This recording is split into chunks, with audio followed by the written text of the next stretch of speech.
Good day, everyone. Welcome to Real Conservative News. I'm your host, Nathaniel Rajkumar, starting off locally here in Trinidad and Tobago. Just a short distance away from the private residence of Prime Minister Kamla Persad-Bissessar, a family was tied up, beaten, terrorized, and robbed during a violent early morning home invasion on Tuesday.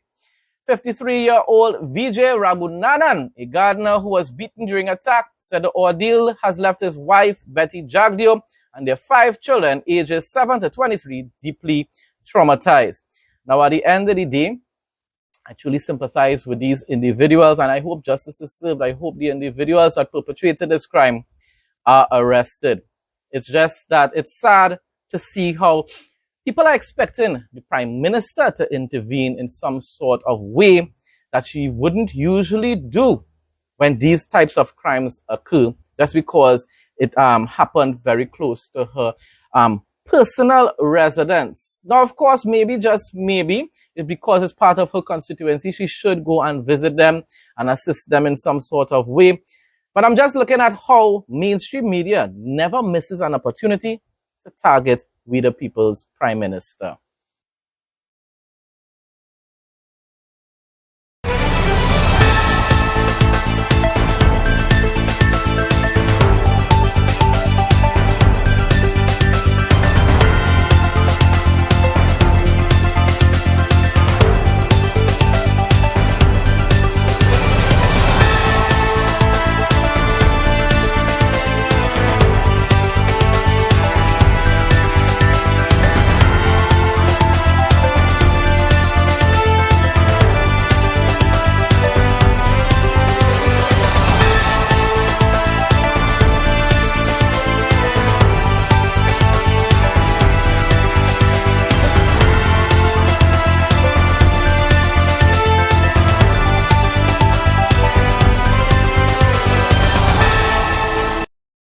Ladies, meet your new go-to bag, our mega duffel handbag, perfect for your travel, shopping, the gym, and everything in between.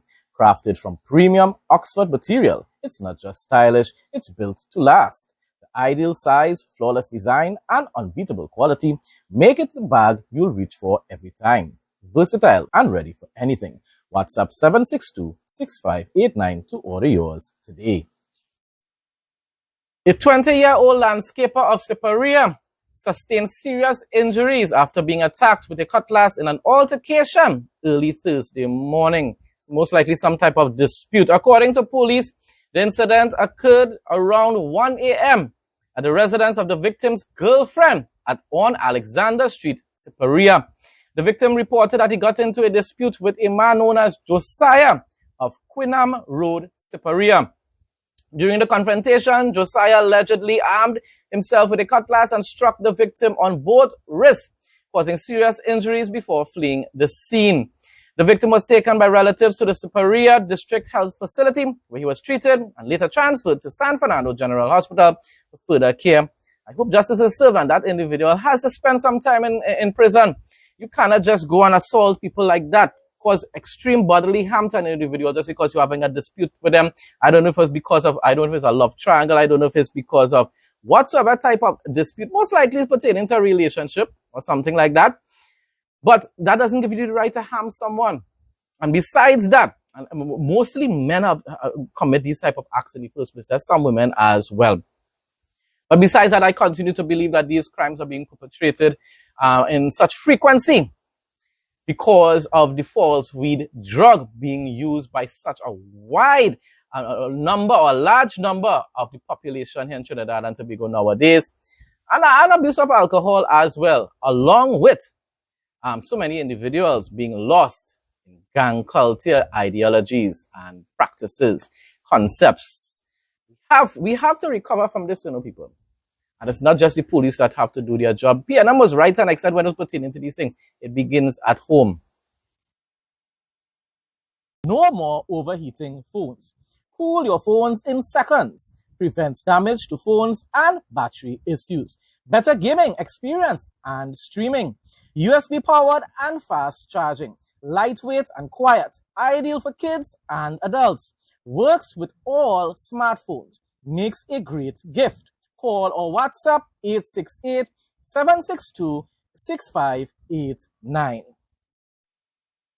The public is being advised by the Trinidad and Tobago Housing Development Corporation, HDC, not to make any payments to obtain an HDC reference number or to expedite your housing applications. All you're hearing, all you're listening, you cannot pay your way into getting that house any faster. And anyone that is offering that to you is a scammer.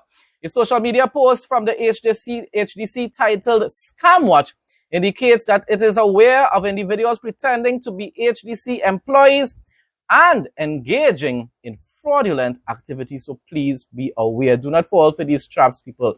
Just like you all need to stop falling for the pyramid schemes, these quick making money schemes.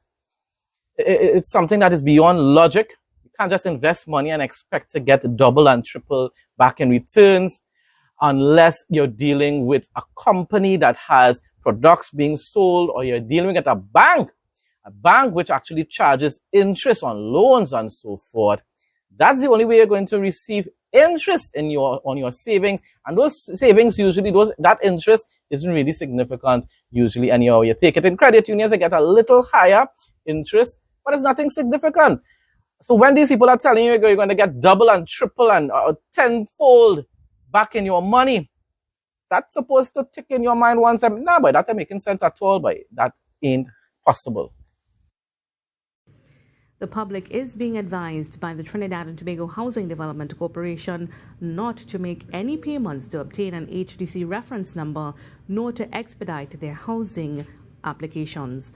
A social media post from the HDC titled Scam Watch indicates that it is aware that there are individuals pretending to be HDC employees and engaging in fraudulent activities. The corporation is cautioning the public to only make payments to an HDC official located in the cashiers unit at the HDC's head office on South Quay, Port of Spain, in full view of the cameras located there. In addition, the HDC notes officials from the corporation will not ask to meet anyone outside of their offices to discuss housing applications, exchange funds, nor to transact business. HDC officials will also never ask to have funds transferred to any employee's bank account, nor make contact with members of the public via social media. Premium touchscreen wireless headsets restocked. 1.9-inch HD full-color touchscreen. ANC and ENC noise reduction for crystal clear calls. 9D panoramic sound. Long battery life and fast charging. Control music, videos, TikTok, YouTube, and much more.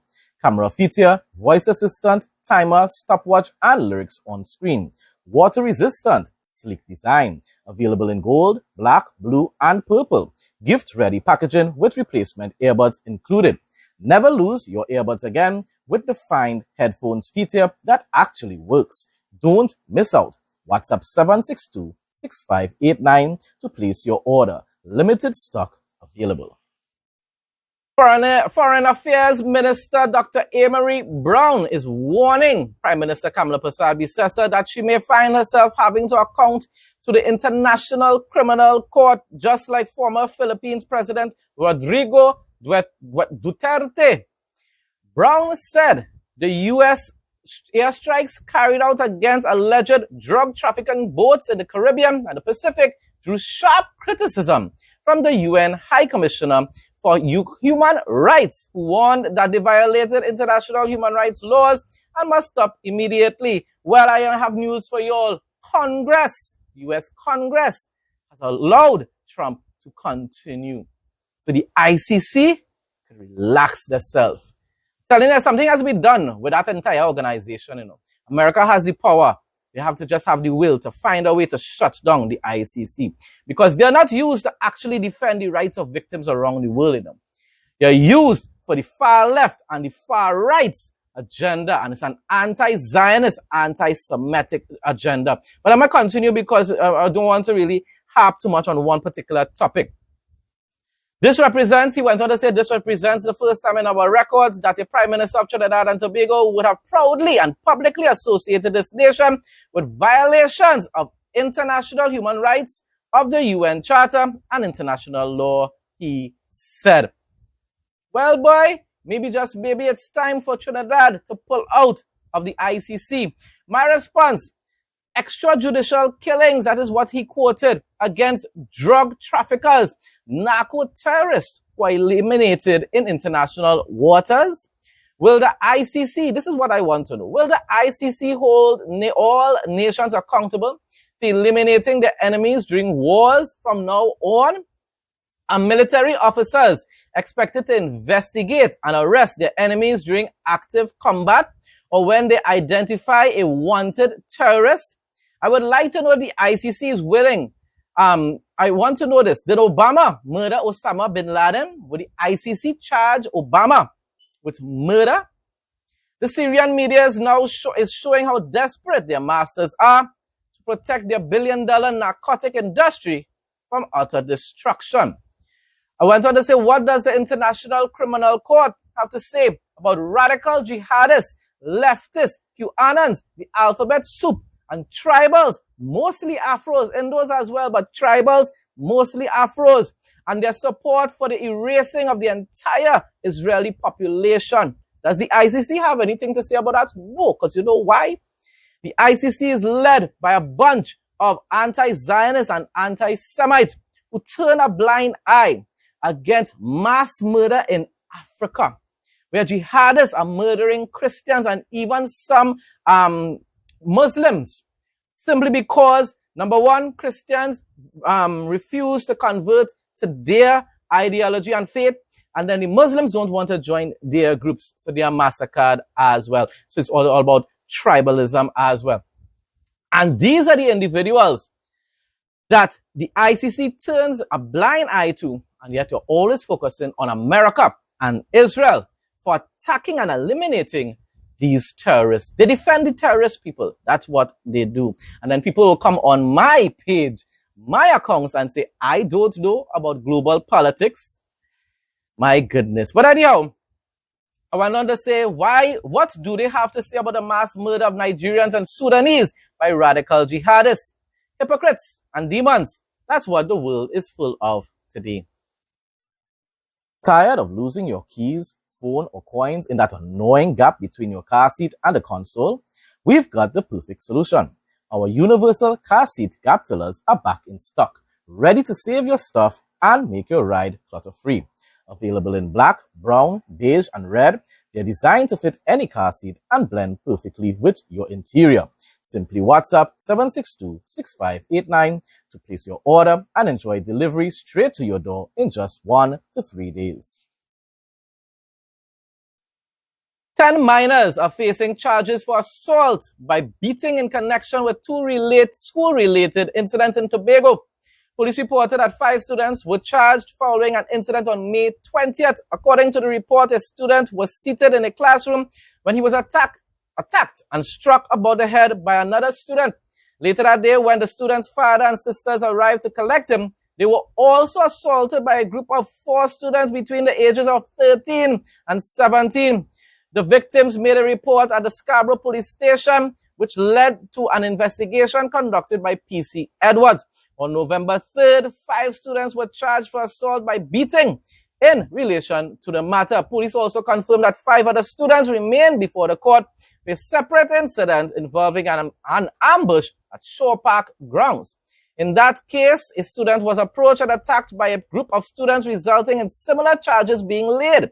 The Trinidad and Tobago Police Service stated that these charges reflect its ongoing zero-tolerance approach to violence in schools and its commitment to maintaining school environments as spaces for learning and development, not for gang recruitment, not for drug trafficking, not for violence, not for tormenting the lives of students that actually want to obtain an education, and teachers who want to impart that education on their students.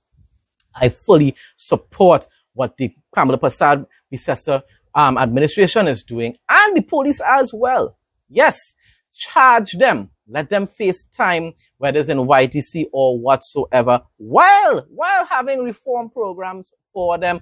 Join them into the cadets or whatsoever as well, so that so that discipline can be instilled into them. What they also need to do, I say it over and over again, we need more community centers in our communities, so that proper programs can be put in place so that these youths could be removed, or proper types of ideologies and concepts could be placed into their minds instead of gang culture, which they learn at home. So therefore, there's need for a lot of counseling sessions along with having programs such as sporting programs and talent programs and so forth. We need to have counseling sessions on a weekly basis so that these youths could understand that what they're learning at home about bad man this and bad man that and smoking weed, smoking the herb day and night, it is wrong. And it only leads you on one path, and it's a path where your life is cut extremely short.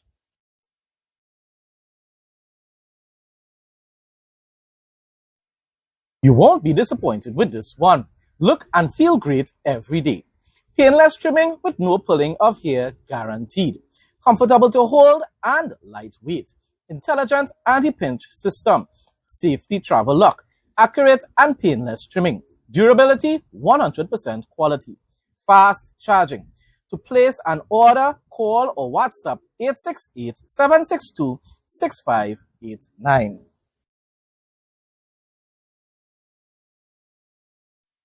Moving on now to regional news, and we're starting off with Guyana. The absence of a bank account will not prevent Guyanese citizens from receiving their cash grant. Vice President Dr. Bharat Jagdeo on Thursday reassured citizens while highlighting the government's ongoing efforts to expand digital financial services across the country. Nobody will be denied their cash grant because they don't have a bank account. I wonder if that's the same here in Trinidad and Tobago. But it's good to do that, he told reporters on Thursday during a press conference. I personally don't like banks. I think they exploit people. They rob people of their money. Demerara High Court Judge Gino Posad on Thursday upheld a no-case submission for 24-year-old police Lance Corporal Christophe de Nobrega, who was on trial for the murder of Quindon Bacchus. The judge ruled that the prosecution failed to present sufficient evidence to support the charge against de Nobrega in relation to the June 2022 shooting death of 23-year-old Bacchus, a father of one and resident of Golden Grove, East Coast, Demerara. My response, the same thing police officers in TNT do when they are prosecuting their colleagues. This level of incompetence is intentional, I believe. I'm not sure what is the actual process in Guyana. So I don't know if it's police officers also prosecuting in Guyana these cases. But I believe it is. If that's the case, and it's intentional, people. They pretend to care about seeking justice, but in reality, it's all a public relations stunt. They want their colleagues to end up being set free. They don't want them to end up facing time in prison. News from Jamaica now. Preliminary estimates of the losses across the agriculture and fisheries sector following Hurricane Melissa have totaled over $20 billion so far. Technocrats within the Ministry of Agriculture, Fisheries and Mining have briefed Portfolio Minister Floyd Green that the final figure is expected to rise as several severely impacted areas remain inaccessible. I truly continue to pray for the people of Jamaica. And I continue to hope that even here in Trinidad and Tobago, we will do our part to assist them. But they're getting assistance from around the world. And there's need for that because they cannot recover from this tragedy, this disaster on their own. International news now. The U.S. Senate has blocked a move to direct the removal of U.S. armed forces from unauthorized hostilities within or against Venezuela. A bipartisan resolution presented on Thursday afternoon failing to be passed on the Senate floor. It failed, people.